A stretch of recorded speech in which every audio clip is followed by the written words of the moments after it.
Assalamualaikum warahmatullahi wabarakatuh. Apa kabar teman-teman semua? Mudah-mudahan teman-teman di rumah selalu dalam keadaan sehat dan selalu dalam lindungan Allah Subhanahu wa Ta'ala. Kembali lagi bersama Ibu Hana di Sentra Sosial Budaya. Nah, hari ini tema kita masih dengan matahari dengan subtema fenomena alam. Nah, jadi fenomena alam adalah berbagai peristiwa yang diakibatkan oleh alam yang bisa disaksikan dengan panca indera serta dapat dinilai dan diterangkan secara ilmiah.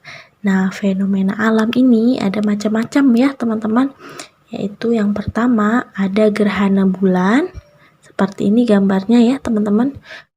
Gerhana bulan adalah fenomena yang terjadi ketika posisi bumi berada di antara matahari dan bulan.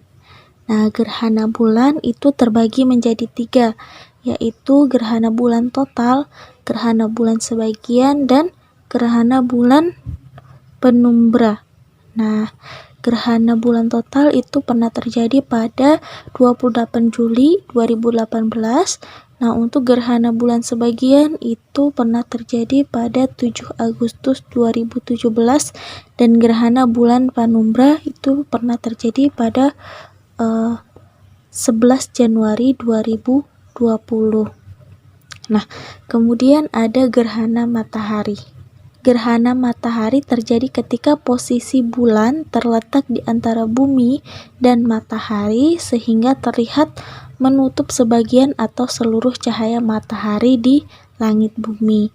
Nah, gerhana matahari ini juga terbagi menjadi 4, yaitu ada gerhana matahari total, ada gerhana matahari sebagian, ada gerhana matahari cincin, dan ada gerhana matahari hibrida.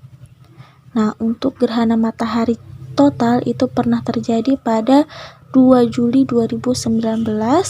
Gerhana matahari sebagian itu pernah terjadi pada 21 Juli 2020 dan gerhana matahari cincin itu terjadi pada 21 Juni 2020 juga.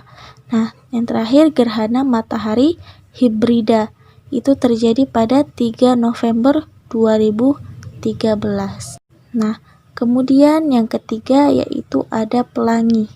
Nah, pelangi adalah fenomena alam yang terjadi ketika sinar matahari dan hujan saling bereaksi dengan cara tertentu. Nah, yang keempat yaitu ada aurora. Aurora atau cahaya kutub adalah fenomena alam yang menyerupai pancaran cahaya yang menyala-nyala. Aurora ada jenis-jenisnya teman-teman. Nah, yang pertama itu ada aurora yang terjadi di bagian utara bumi, itu namanya aurora borealis atau northern light. Nah, yang mencakup kawasan Eropa, Alaska, Kanada hingga Siberia.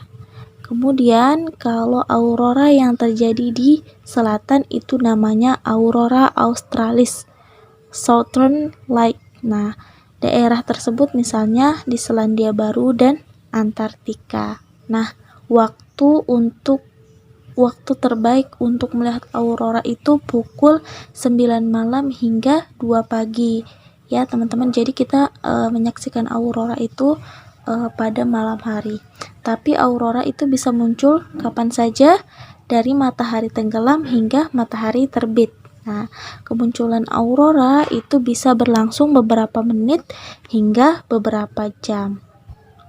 Nah, jadi ada beberapa rekomendasi tempat untuk melihat aurora borealis sama aurora australis ya.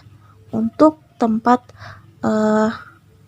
melihat aurora borealis di Eropa itu ada di Islandia, ada di Norwegia, di Swedia, dan di Finlandia.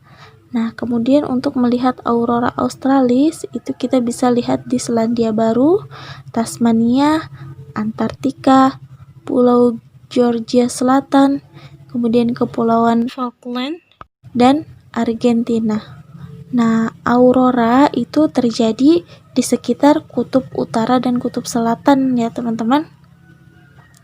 Aurora terjadi di atmosfer bumi yang jaraknya sekitar 90 km. Nah, ternyata aurora itu selain indah ya teman-teman, kemudian warna-warni, ternyata aurora juga memiliki suara.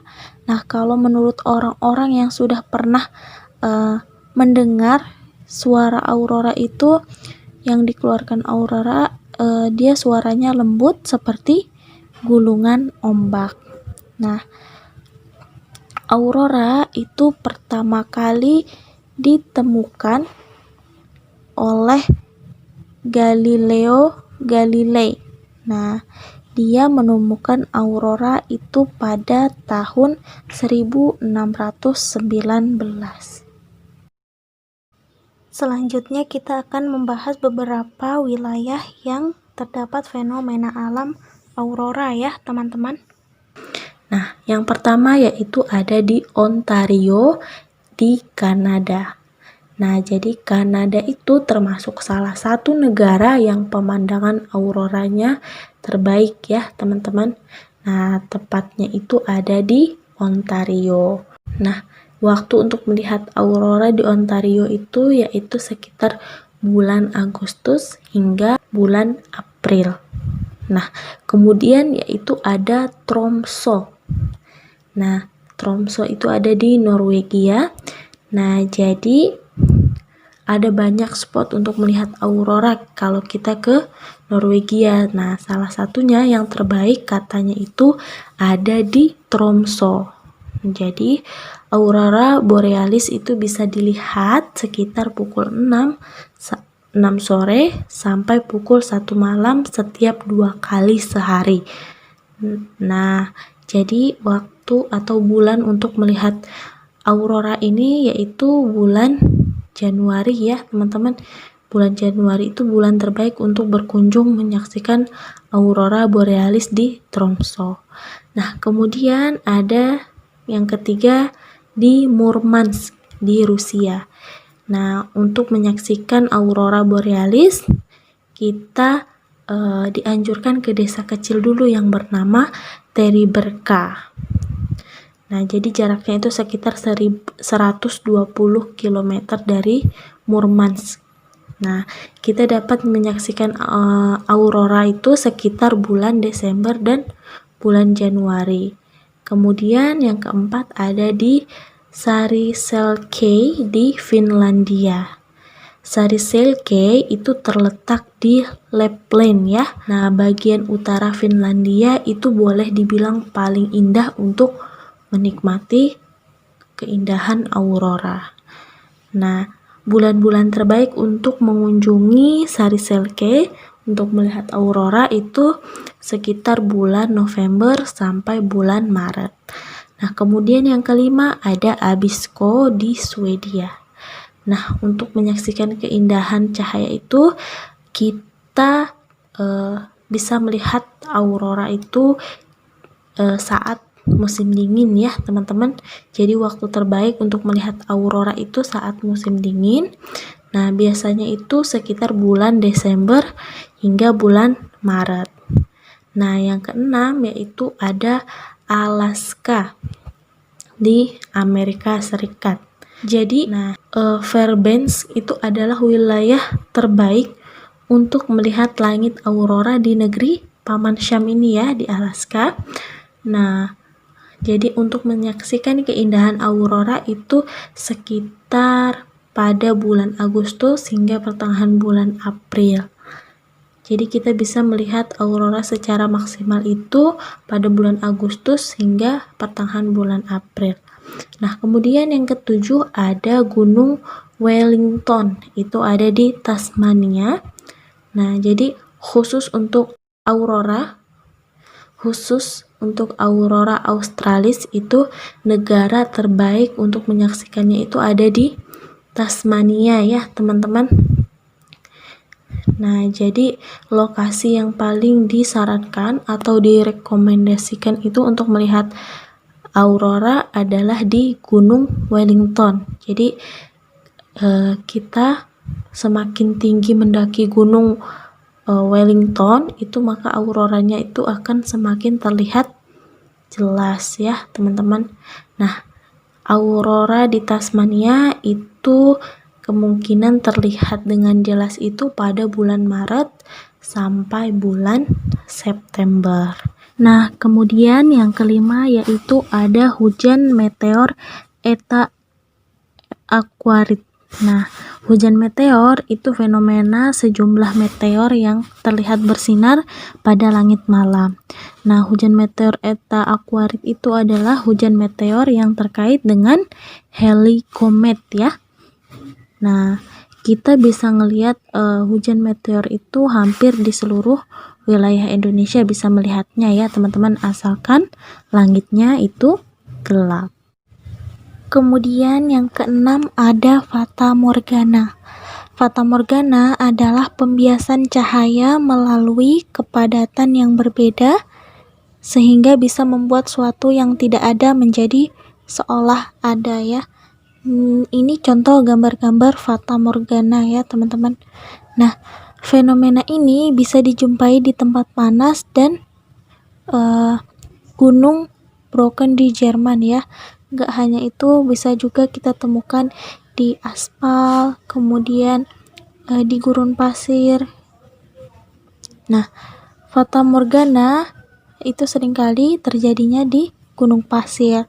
Fata Morgana biasanya kalau di gurun pasir itu menyerupai danau atau air ataupun kota. Nah, kata Fata Morgana sendiri adalah nama saudari Raja Arthur, yaitu Faye Morgana, seorang peri yang bisa berubah-ubah rupa. Nah, yang ketujuh yaitu istiwa adom, yaitu saat matahari berada tepat di atas kepala pengamat atau di zenit lokasi pengamat tersebut. Nah, istiwa adom ini terjadi pada tanggal 28 Mei pukul 12.18 waktu Arab atau 16.18 waktu Indonesia Barat dan 17.18 waktu Indonesia Tengah. Nah, kejadian yang sama juga akan terulang pada 16 Juli pukul 12.27 waktu Arab atau 16.27 waktu Indonesia Barat. Nah, jadi istiwa adom ini terjadi 2 kali ya teman-teman setiap tahunnya, yaitu tanggal 28 Mei dan 16 Juli. Mungkin cukup sekian untuk materi hari ini. Semoga teman-teman bisa memahami materi yang Ibu sampaikan. Kurang lebihnya Ibu mohon maaf. Ibu tutup dengan membaca hamdalah dan doa kafaratul majlis. Alhamdulillahirabbil alamin. Subhanakallahumma wa bihamdika asyhadu an la ilaha illa anta astaghfiruka wa atubu ilaik. Wassalamualaikum warahmatullahi wabarakatuh.